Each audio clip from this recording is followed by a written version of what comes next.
हमारी छोरियां छोरों से कुछ कम है क्या? लो I am Resham and you are watching DNP. Firstly welcome back to our channel. In case अगर अभी तक आपने हमारे चैनल डीएनपी को सब्सक्राइब नहीं किया, then what you waiting for, please कर लें। Thank you and I am back with another shark tank India season 2 related update. Yes, you heard that right. Well, इस बार का शार्क टैंक का जो लेटेस्ट एपिसोड था वो बहुत ज़्यादा सरप्राइजिंग था और शॉकिंग था। जी हाँ, क्योंकि ये बहुत दिनों बाद ऐसा हुआ है कि इस पर्टिकुलर एपिसोड में किसी भी बिजनेस आइडिया को इन्वेस्टमेंट नहीं मिली। That is none of them were able to crack that deal. Yes, you heard that right. Well, but कहीं ना कहीं इसका दूसरा साइड ये भी है कि कुछ बिजनेस आइडियाज़ थे, कुछ जर्नी थे जो शार्क्स को बहुत पसंद आई, बट कहीं ना कहीं उन्हें लगा कि at the moment, at present वो बिजनेस आइडिया इतना रेडी नहीं है और उसमें और काम करने की ज़रूरत है। बट हाँ, फ्यूचर ज़रूर है और उसी में आता है द मेट्रो राइड। जी हाँ, वेल, नाम सुन के आप समझ ही गए होंगे कि मेट्रो राइड कुछ राइड से रिलेटेड है। So let me tell you, it is actually developed for easy commuting. जी हाँ, जो इसके जो यंग एंटरप्रेन्योर्स हैं, जी हाँ, 2 men came up with metro ride. It is actually an app based platform जहाँ उन्होंने बताया कि this is quite similar to Uber, Ola and Rapido, but then अगर हम डिफ्रेंशिएट करने बैठे तो उसमें डिफरेंस जो है बहुत ज़्यादा है, बहुत वास्ट है।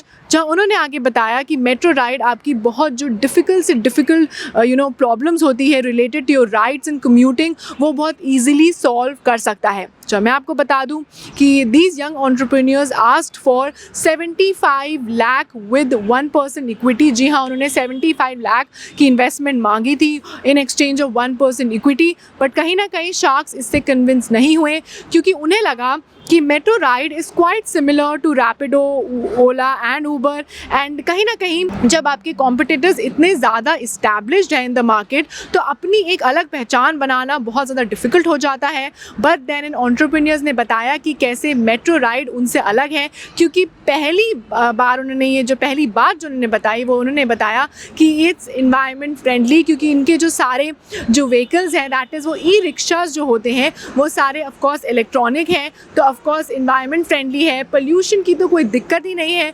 दूसरा जो उनका सबसे मेन पॉइंट था कि इनकी जो राइड्स हैं वो कॉस्ट इफेक्टिव है। जी हाँ, उन्होंने बताया कि उनके कुछ मेट्रो स्टेशन से इनका टाई अप है, चाहे वो तेलंगाना मेट्रो स्टेशन है या कोई और। अभी उन्होंने पूरा पैन इंडिया नहीं डेवलप किया है, बट जो उनकी सिटीज़ हैं, चाहे दिल्ली हो, नोएडा जैसे सेक्टर 18 है, या फिर उन्होंने बताया कि ये बैंगलोर में भी है, क्योंकि ऑफकोर्स ये बैंगलोर बेस्ड है। तो उन्होंने बताया कि वहाँ पर अगर आपको राइड बुक करनी है और आपको अपने नियरेस्ट मेट्रो स्टेशन जाना है and you know for a fact कि आपका वॉकिंग डिस्टेंस नहीं है, then you can go for metro ride, क्योंकि आपको बहुत कॉस्ट इफेक्टिव तरीके में आपको ई रिक्शा आपके लिए अवेलेबल होगा। इसमें वेटिंग टाइम बहुत कम है, मैक्सिमम 5 मिनट्स, एंड वो ई रिक्शा आपके लिए आएगा, आपको उसमें बैठना है। You can either go for a sharing E rickshaw, जी हाँ, और अ प्राइवेट वन। जी हाँ, उन्होंने 2 ऑप्शंस दिए हैं एंड जो कॉस्ट है वो बहुत कम पड़ती है। जहाँ उन्होंने बताया कि अगर आप कैब करोगे, रैपिडो करोगे, तो उसमें ज़्यादा से ज़्यादा आपको 60-90 रुपीज़ है, कभी कभी 100 से भी ज़्यादा चला जाता है अगर आपकी मेट्रो बहुत दूर है। बट देन उन्होंने बताया कि अगर आप ये इस मेथड से जाओगे, दैट इज़ मेट्रो राइड से, अगर आप ई रिक्शा बुक करोगे, इलेक्ट्रॉनिक व्हीकल बुक करोगे, तो आपकी ज़्यादा से ज़्यादा 10 to 17 रुपीज़ होगा। अगर आप शेयरिंग में जा रहे हो, दैट इज़ अगर आप ऑफकोर्स शेयरिंग में जा रहे हो, तो आपकी पर पर्सन कॉस्ट होगी। जैसे हम देखते हैं बाहर भी ई रिक्शाज होते हैं तो उसमें 10 या 20 रुपये का होता है। तो उन्होंने वैसे ही बताया कि आप ऐप बेस से ये बुक कर सकते हो और आपका जो पैसे हैं वो बहुत हद तक बच जाते हैं, क्योंकि ऑफकोर्स आप इलेक्ट्रॉनिक रिक्शास को पहले ही बुक कर रहे हो तो आपके पैसे बच जाते हैं एंड आपकी जो राइड है या ट्रैवल है वो बहुत इजी हो जाती है। And that is of course an added point and of course the highlight of this app.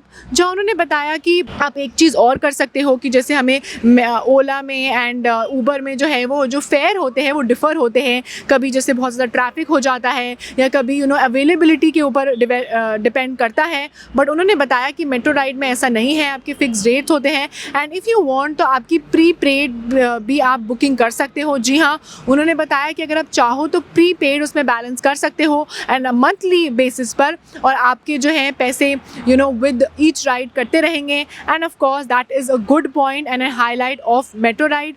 But कहीं ना कहीं अगेन जो शार्क्स थे उनको लगा कि this was similar to Ola, Uber and Rapido. उनका कॉम्पिटिशन बहुत ज़्यादा है। हाँ, उनका ये अच्छा है कि आपका आपको मेट्रो तक आपका ईज़ी फेयर हो जाता है, ईज़ी ट्रैवल हो जाता है, कॉस्ट इफ़ेक्टिव है। उन्होंने बोला कि कुछ मेट्रो स्टेशन उनका टाई अप भी है, तो डायरेक्ट आपको आप अपनी जो मेट्रो है वो भी उस ऐप से बुक कर सकते हो। जी हाँ, आप टिकट ले सकते हो। प्लस अगर आपका ई रिक्शा आएगा, आपको मेट्रो स्टेशन तक पहुँचाएगा इतने कम पैसे में, इतने कम अमाउंट में, then of course it is the best thing that a person can go for, an individual can go for. But then again sharks का यही पॉइंट था कि अभी भी इसमें बहुत काम करने की ज़रूरत है।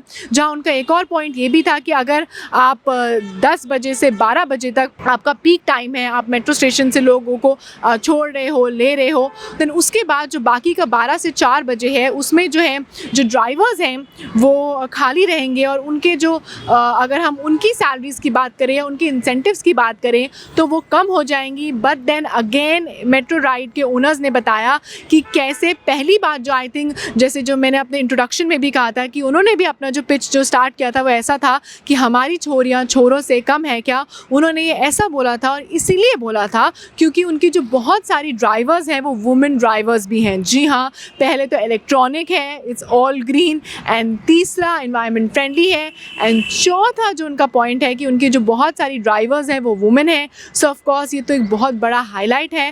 प्लस उन्होंने बताया कि कैसे अगर 10 से 4 जो है, अगर आपका बहुत सारे राइड्स हैं और अगर आपको लगता है कि 12 से 4 बजे तक आप खाली बैठोगे तो ऐसा नहीं है, क्योंकि वो मेक श्योर करते हैं कि आसपास के अगर कॉलेज, यूनिवर्सिटीज़ और पार्क में भी अगर आपको भेजना है, आपको राइड्स लेनी है, तो उससे भी आपका थोड़ा बहुत जो है कॉस्ट निकल जाती है। प्लस उन्होंने बोला इन ड्राइवर्स की फ़िक्स सैलरी है, और उन्होंने जैसे अपने शार्क टैंक में पिच में भी अपनी वुमेन ड्राइवर को बुलाया और बताया कि कैसे उस लेडी जो ड्राइवर थी उसकी 22,000 सैलरी है प्लस इंसेंटिव्स। ऑफ कोर्स अगर दिन में आपकी ज़्यादा राइड्स होती हैं तो इंसेंटिव ज़्यादा होते हैं, नहीं होते तो इंसेंटिव्स कम होते हैं।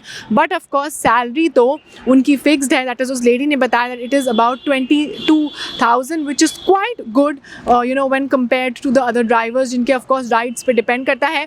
बट कहीं ना कहीं अगेन शार्क्स को लगा कि अभी इसमें काम करने की ज़रूरत है, and they were not quite convinced. जब Piyush Goyal also went on to say कि हो सकता है कि मैं बाद में बहुत ज़्यादा रिग्रेट करूँ कि मैंने इस बिजनेस आइडिया में इन्वेस्ट नहीं किया, बट एज ऑफ नाउ मैं इसमें इस डील से पीछे हटता हूँ। वेल, मेट्रो राइड पर और शार्क्स के इस डिसीजन पर of not investing in it पर आपका क्या टेक है? I would really want to know your take in the comment down below. And that was all for today's entertainment related and shark tank India season 2 related update. अगर आपको हमारा आज का content और वीडियो पसंद आया then please don't forget to like, share and subscribe to DNP. You can also follow us on Facebook, Twitter, Instagram. Keep loving us, keep showering your love, stay safe and keep watching DNP.